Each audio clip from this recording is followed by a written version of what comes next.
Ya, selamat pagi, siang, sore, atau malam, Tuan dan Puan yang budiman. Kali ini saya akan mencoba membahas atau menerangkan seluruh exercise yang ada di chapter 10 buku Capinski Marek. Yang pertama ada exercise 10.1. Di sini diberitahu bahwa tahunnya adalah 1/12, artinya kita membayarkan kupon bon sebulan sekali dalam tahun. Find arbitrage if the yields are independent of maturity.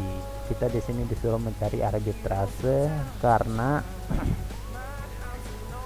harga bon pada bulan ketiga telah diketahui pada periode 0. Di buku Capinski dikatakan jika harga bon diketahui pada periode tertentu diketahui pada periode 0, maka akan timbul arbitrase. Nah, di sini kita disuruh mencari seberapa besar arbitrase yang timbul dari soal ini. Di sini diketahui bahwa harga bon pada periode 0 adalah 0,9320 dan diketahui harga bon pada bulan ketiga atau periode ketiga adalah 0,9666 dolar. Di sini kita pertama mencari yields-nya dulu. Yields periode 0 sebesar 14,8 dan yields pada bulan ketiga sebesar 13,63%. Diberi rumus seperti ini. Beri rumus bahwa harga bon pada periode ke-0 jika di maturity-nya 3 bulan harganya akan kurang lebih atau mendekati 0,9650. Lalu kita bisa setelah mencari yields, kita bisa memasukkan yields-nya ke rumus dan kita akan mendapatkan harga bon pada maturity-nya sebesar 0,9989. Lalu kita mendapatkan arbitrasenya sebesar 0,0011. 0,0011 adalah 1 dolar dikurangi 0,9989, seperti itu. Sekarang kita ke exercise 10.2. Di sini diberitahu bahwa tahunnya adalah 1/12, di mana kita membayarkan di sini zero kupon bon, berarti kita tidak membayarkan kupon bon tiap bulannya, tapi untuk diketahui tahunnya adalah 1/12 untuk dimasukkan ke rumus. Kita investing 100 dolar dalam 6 bulan dan pada maturity-nya atau pada periode 0 harga bonnya adalah 0,9400 dolar. Setelah 6 bulan kita melakukan trading lagi untuk zero kupon bon yang sama pada bulan ke-6, tapi kita maturity-nya selama 1 tahun dan kita dapatkan harga bon pada bulan ke-6 tersebut adalah 0,9368 dolar, dimana di sini berkurang dari investing yang awal atau kupon bon yang pertama. Find the implied interest rates. Kita disuruh mencari yields-nya berapa persen dan kita disuruh mencari berapa besar return jika kita investing selama 1 tahun. Di sini kita bisa menghitungnya dari rumus pasti ya. Kita masukkan bonnya dulu dan kita mendapatkan yields untuk periode ke-0 adalah 12,38% dan yields pada periode ke-6 atau bulan ke-6 kita dapatkan 13,06%. Investing atau menginvestasi 100 dolar pada kedua periode tersebut, yakni pada periode ke-0 dan periode ke-6. Jika kita melakukannya pada periode ke-0 kita mendapatkan 106,38. Kita bisa membeli 106,38 bonds, dan jika kita lakukan yang 6 periode kita bisa membeli lagi bond sebanyak 113,56 bonds, dan keuntungannya kita bisa dapatkan dari loan 113,56 per 100. Kenapa per 100? 100-nya adalah berapa dolar yang kita investingkan, dan kita mendapatkan keuntungannya adalah keuntungan selama 1 tahun sebesar mendekati 12,72%. The arithmetic means of the semi-annual returns. Ya, sekarang kita beralih ke exercise 10.3. Di sini dapat kita ketahui bahwa harga bondnya adalah 0,8700 dolar. What is the interest rate after 6 months if an investment for 6 months in zero coupon bonds give a logarithmic returns? Kita di sini ditanya berapa sih yields-nya, atau seberapa besar bunganya atau Y-nya, kalau disimbolkan itu Y, jika diberitahu bahwa logarithmic returns-nya atau keuntungannya 14% dan diberi waktu 6 bulan, berapa interest rate-nya tersebut. Untuk mencapai keuntungan 14% atau 14% dari 0,8700 kan 1,007 dolar. Itu nggak mungkin. Di sini dikatakan nggak mungkin karena zero coupon bond itu nggak pernah nilainya nggak pernah lebih besar dari face value-nya. Di sini kan kita tahu nih bahwa face value-nya itu 0,8700, dan itu nggak mungkin untuk dilakukan pada sebuah zero coupon bond seperti itu. Tapi umumnya keuntungan zero coupon bond itu sebesar ini rate interest atau yields-nya seperti itu, dan nggak boleh lebih besar dari 1 atau harus di bawah 1. Sekarang kita lanjut ke exercise 10.4. Dalam exercise ini kita diberikan waktu yang lebih lebih singkat atau lebih complicated, karena di sini hitungannya per hari. Di sini diasumsikan dalam 1 tahun itu ada 360 hari, dan diasumsikan bahwa harga bondnya pada periode 0 adalah 0,9200 dolar, dan rate-nya tidak berubah dalam 6 bulan. Nah, di sini kalau menangkap saya, kita di sini disuruh mencari kapan sih harga bond itu maksimum, atau kapan sih waktu ideal untuk exercise bond yang kita punya. During the first 6 years, the rate is 8,334%. Pada 6 bulan pertama itu kita memiliki yield atau interest rate-nya sebesar 8,34%. Untuk hari ke-0 atau periode ke-0 sampai hari ke-179. Dan pada 6 bulan berikutnya, yakni bulan ke-6 sampai ke bulan 12, kita memiliki interest rate-nya sebesar 10,34%,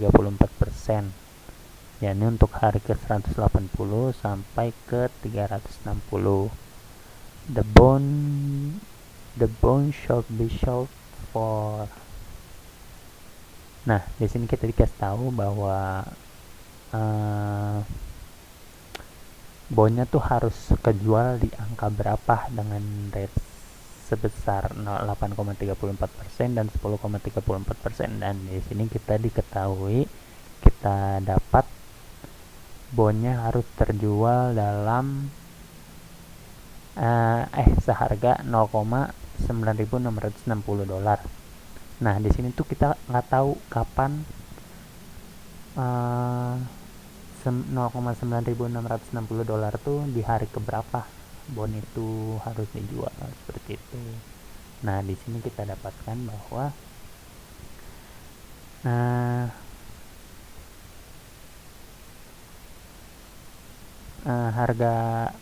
harga tertingginya tuh pada hari ke 179 sampai 360, yakni 0,9589 dolar. Sedangkan pada hari ke 180 sampai 360 kita mendapatkan harga bondnya turunnya drastis walaupun cuma satu hari, yakni 0,9496.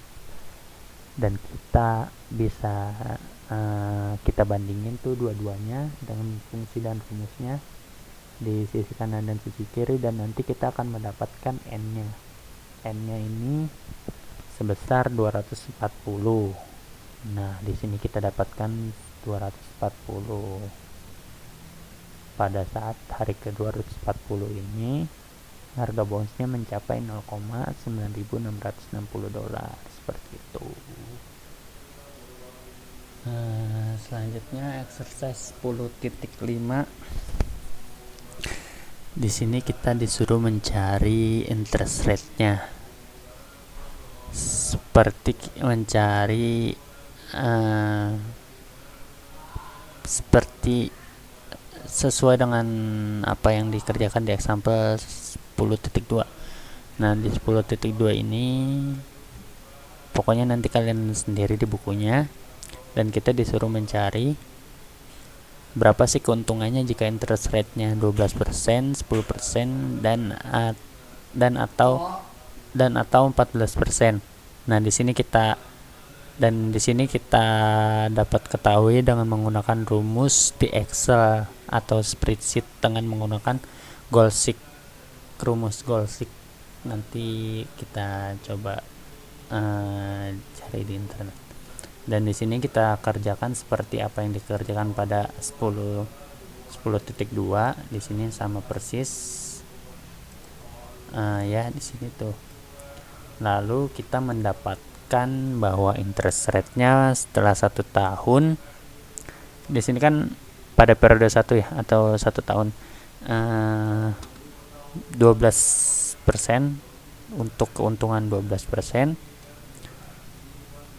12,81% interestnya untuk keuntungan 10%, dan 11,19% interest rate untuk keuntungan 14%, seperti itu.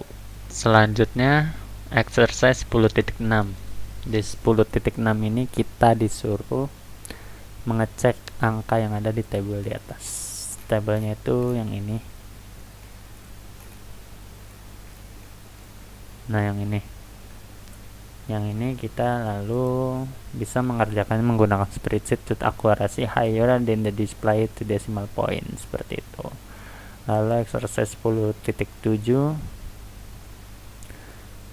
compute the value after 3 years of $1,000 invest in 4-year bond with $32 nol coupons and $100 face value if the rates in consecutive years are as follow. Jadi di sini kita suruh mencari nilai dari bond 4 tahun yang dimana annual couponsnya itu $32 dan face value pada akhir tahun terakhirnya itu $100. Di skenario pertama kita diberikan tahun pertama 12%, tahun kedua 11%, ketiga 12%, dan keempat 12%. Dan skenario kedua kita diberikan 12%, 13%, 12%, dan 12%. Dan kita bisa mendapatkan hasilnya dari Excel dengan menggunakan various interest rates. Nah, di sini kita mendapatkan angka untuk skenario 1 adalah $1.427,10, dan skenario 2 kita mendapatkan angka $1.439,69. Selanjutnya exercise 10.8. Di sini kita disuruh mencari durasi. Jika diberikan bond 2 tahun dengan nilai $100 dan kuponnya 6, dibayarkan 3 bulan sekali sebesar $6 dengan interest rate-nya atau yields-nya sebesar 11%. Dan di sini kita disuruh mencari durasinya. Durasinya kita bisa menggunakan rumus yang ini di buku Czapinski-Marek di halaman 222 yang 10.2, rumus 10.2, dan kita mendapatkan durasinya adalah mendekati 1,6846, 1,6846. Di exercise 10.9 ditanyakan berapa sih face value-nya untuk bond 5 tahunan dengan yield 10% dan annual couponsnya itu $10 dengan durasi 4. Di sini kita temukan bahwa face value bond tersebut dengan durasi 4 adalah $73,97, dan kemungkinan terkecilnya untuk face value-nya sama dengan 0 itu ketika durasinya 2,8 tahun. Sedangkan untuk face value 100 itu kita harus otomatis kupon annual yang dibayarkan juga akan meninggi, yang tadinya 10 menjadi 13,52, seperti itu. Maka di sini ditemukan bahwa nilainya adalah 73,97. Exercise 10.10. Di sini kita disuruh membuktikan bahwa P adalah convex.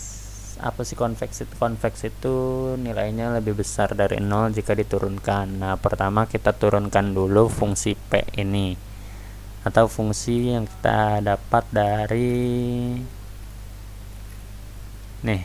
sini. Dari sini kita turunkan dulu dengan menggunakan rumus ini. Sehabis itu, jika telah ditemukan, kita tentukan nilainya lebih besar atau lebih kecil dari 0. Nah, di sini kedapatan bahwa nilai P-nya lebih besar dari 0, atau convex. Selanjutnya kita ke exercise 10.11. Di sini kita disuruh mencari menentukan portofolio dengan nilai $5.000 dengan durasi 6 dengan mengkombinasikan bonds A dan bonds B, di mana durasi bonds A itu 2 dan durasi bonds B itu 3,4. Lalu face value A nya itu 0,98 dan face value bond B nya itu 1,02. Di sini kita bisa menggunakan rumus yang ada di buku Czapinski-Marek, yakni rumus ini. Pertama kita masukkan 6 di sini di D, lalu kita masukkan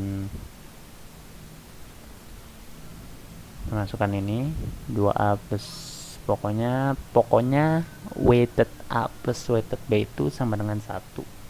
Dan kita menemukan bahwa weighted A-nya itu mendekati minus 1,8571 dan weighted B-nya itu mendekati 2,8571. Akhirnya setelah kita menemukan weighted A dan weighted B, lalu menemukan fungsi durasinya, yakni dari kedua fungsi ini, yakni fungsi 6 sama dengan WA plus 3,4 WB dan WA plus WB sama dengan 1, itu kita eliminasi. dan baru tuh kita dapat weighted A nya dan weighted B nya. Lalu kita mengambil keputusan bahwa kita akan menginvestasikan 14.285,71 dolar untuk membeli 14,6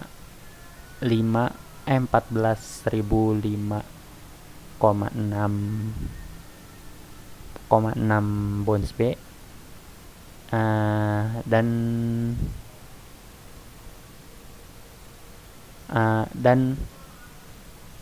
membeli 9.475,22 bonds A yang seharga 9.285,71 dolar. Seperti itu. Selanjutnya ke exercise 10-12. Di sini kita menginvestasikan 1.000 dolar portofolio bonds dengan durasi 2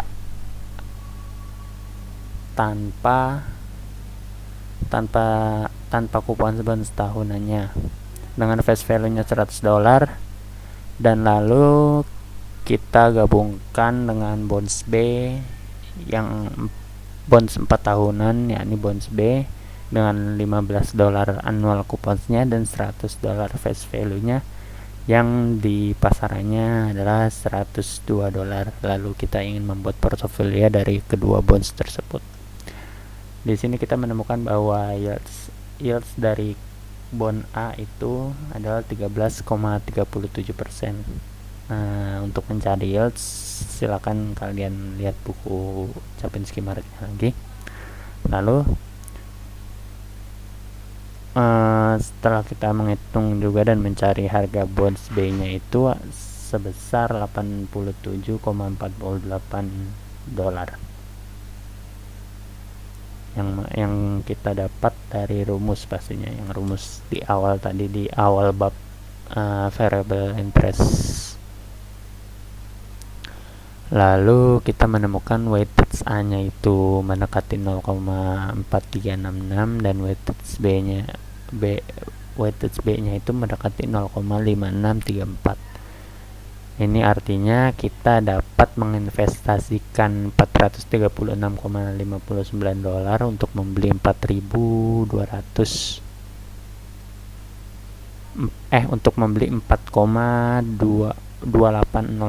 bonds A dan menginvestasikan 563,41 dolar untuk membeli 6,4403 bonds B. Seperti itu.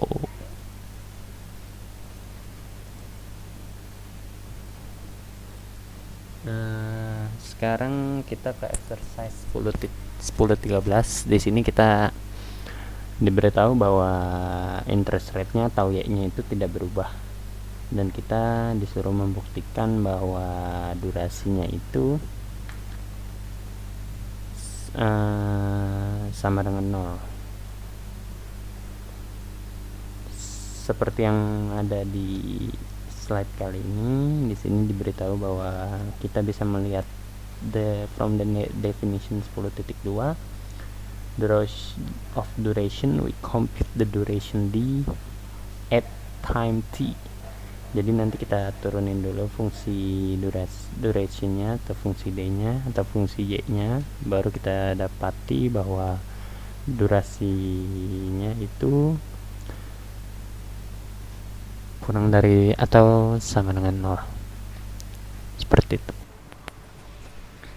Di exercise 10-14 kita disuruh membuktikan bahwa semakin berkurangnya annual coupons, maka semakin meningkatnya yields untuk sebuah bond 2 tahunan. Di sini kita bisa mengambil rumus dari P, rumus dari P dan rumus dari D. Lalu dari situ kita bisa memasukkan rumus P tadi ke dalam rumus D, yakni sebagai penyebut. Lalu kita menggunakan derivatif, kita turunkan rumus DY tadi untuk menunjukkan bahwa turunan dari rumus D tersebut adalah di bawah 0 atau negatif. Di exercise 1015 kita diberitahu bahwa kita memiliki portofolio investasi dari kombinasi dua bonds senilai $20.000 dengan bonds yang pertama itu 20 kupon bonds annualnya dan $100 face value, dan lalu bonds B atau bonds kedua dengan $5 kupon annual dan $500 face value. Di sini kita diberitahu bahwa yieldsnya atau initial rate-nya itu 8%, dan kita ditanya berapa sih nilai dari portofolio dari kombinasi dua bond ini setelah 2 tahun. Nah, jawabannya adalah pertama kita menemukan harga dan durasi dari bonds A itu nilainya itu 120,72 dan bonds B itu 434,95, sedangkan duration buat yang bonds A itu 1,8471 dan duration yang B 1,9894. Lalu kita menemukan wages A nya min 7,46% dan wages B nya 107,46%. This duration 2, which mean that we have to buy, artinya kita harus membeli 49,41 bonds B dan mengeluarkan 12,35 bonds A. Setelah setahun kita akan mendapatkan 247,05 dolar dari kupons B, dan kita harus membayar penjumlahan dari bonds A, yakni yang tadi sebesar 20 kupons. Our final amount will be 23.470,22 dolar, exactly equal to the future value of 20.000 at 8% independently of any rate change. Jadi uang yang akan kita terima pada akhir maturity dari portofolio ini adalah sebesar 23.470,22, yang sama aja akan kita dapatkan di lain kesempatan atau di lain waktu yang akan datang lagi, itu 20.000 jika interest rate-nya itu 8. Exercise 1016 di sini kita diberitahu bahwa harga bond yang maturity-nya pada bulan ke-6 adalah 0,96. Kita disuruh mencari berapa sih harga bond yang maturity-nya 3 bulan dan bond yang maturity-nya 9 bulan jika yields-nya atau initial term structure atau rate-nya itu sama dengan yang maturity-nya 6 bulan. Jawabannya adalah jika yields-nya atau term structure atau interest rate-nya sama, maka yakni berjumlah 8,16, maka akan kita dapati bahwa bonds dengan maturity 3 bulan itu seharga 0,97898 dan bonds yang maturity-nya 9 bulan itu 0,9406 dolar jika yields-nya sama dengan yang maturity 6 bulan ya, yakni sebesar 6,16. Di exercise 1017 kita suruh menjelaskan bagaimana sebuah deposito 50.000 dolar yang maturity-nya 6 bulan bisa dilakukan dalam 6 bulan dan rate-nya itu pada periode 0 itu 6%, sedangkan rate untuk yang maturity 12 itu 7%, dimana tahunnya kita ketahui adalah 1/12 atau annual kuponnya kita dibayarkan 1 bulan sekali dalam setahun. Kita menerbitkan dan menjual 500 bond yang maturity-nya itu 6 bulan dengan face value-nya $100, dan setelah menjual dan menerbitkan 500 bond tersebut kita akan mendapatkan uang sejumlah 48.522,28 dolar.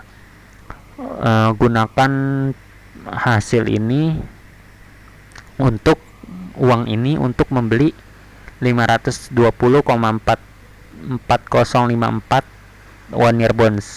Setelah 6 bulan kita tukar bonds yang 520 ini dengan membayar dengan uang sebesar 50.000 dolar. Setelah 1 tahun face value-nya akan masuk dan kita itu akan mendapat keuntungan sebesar 8% dari 50.000 dolar ini. Size 1018 di sini dikatakan kita diposisikan sebagai sebuah manajer bank, di mana ada customer yang ingin meminjam uang kepada kita sebesar 100.000 dolar. Dalam 1 bulan kita harus memberikannya sejumlah tersebut, dan dia akan mengganti uang tersebut dalam kurun waktu 5 bulan. Berapa sih rate yang akan kita aplikasikan ke dia untuk biar keuntungan, biar kita tuh mendapat keuntungan? Dan jika rate di pasarnya itu 10,23, berapa yang harus kita berikan? Nah, kita di sini akan memberikan dia 100.000 dolar. Kita masukkan ke rumus. Kita gunakan tahu 12. Lalu kita dapatkan dalam sebulan itu dia akan mengganti uang kita sebesar 99.301,6,2. Dan dalam 6 bulan tersebut kita akan dapat 6 bulan kita akan dapat di interest rate-nya itu sebesar 9,54%, dan customer kita akan mendapat 100.000 setelah 1 bulan dan harus membayar sebesar 104.153,09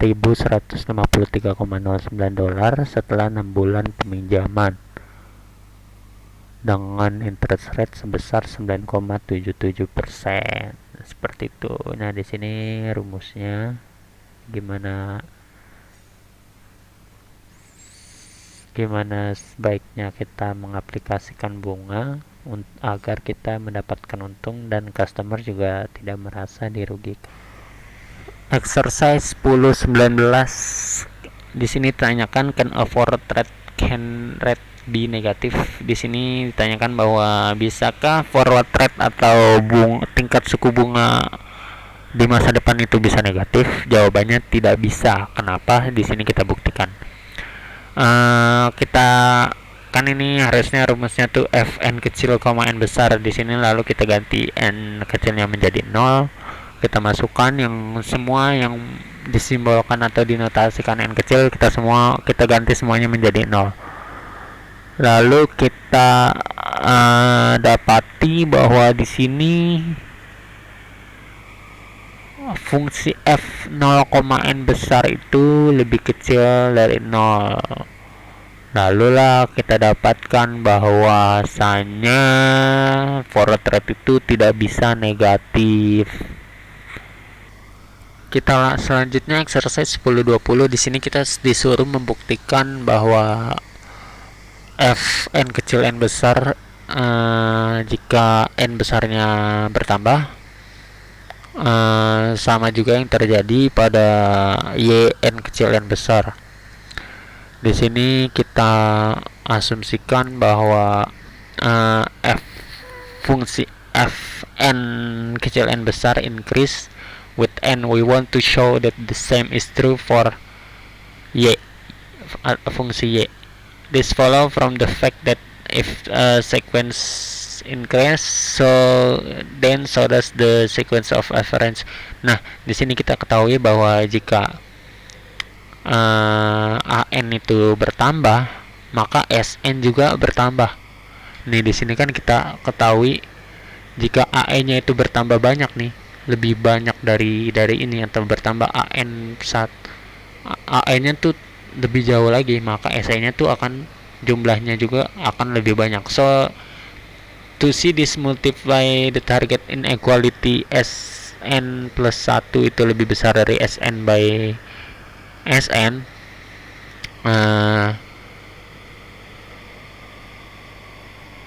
Nah, jadi kita dapati bahwa apa ya jika terjadi penambahan pada n di fungsi fn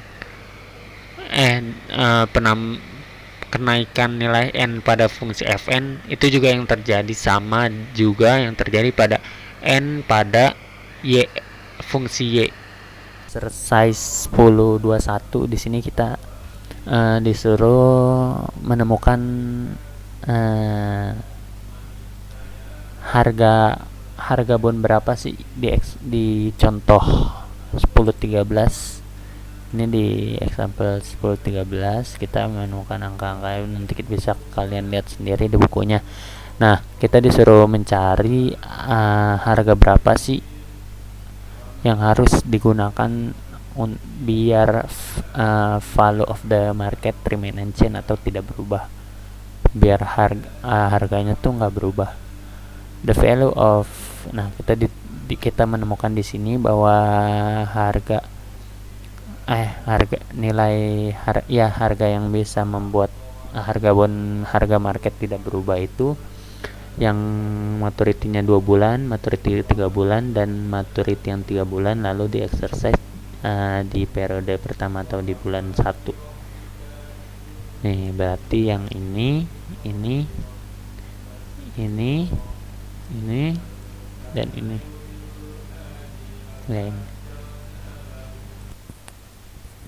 Ya, yang terakhir exercise 10.22 disuruh menggunakan data di example 10.13. Kita disuruh membandingkan logarithmic return dari investasi zero coupon bond maturing at time 3, terus yang kedua single period zero coupon bond, dan yang ketiga the money market account. Di sini kita lihat dulu data di example 10.13. Example 10.13. Nah, ini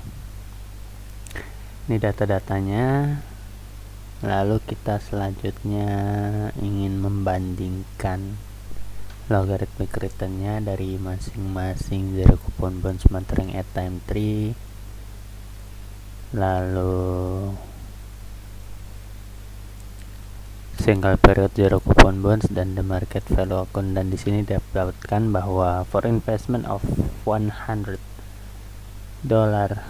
in zero coupon bonds, divide the initial cash by the price of bond B03 to get the number of bonds held. Nah, di sini untuk yang A kita bisa menggunakan yang ini. Lalu setelah itu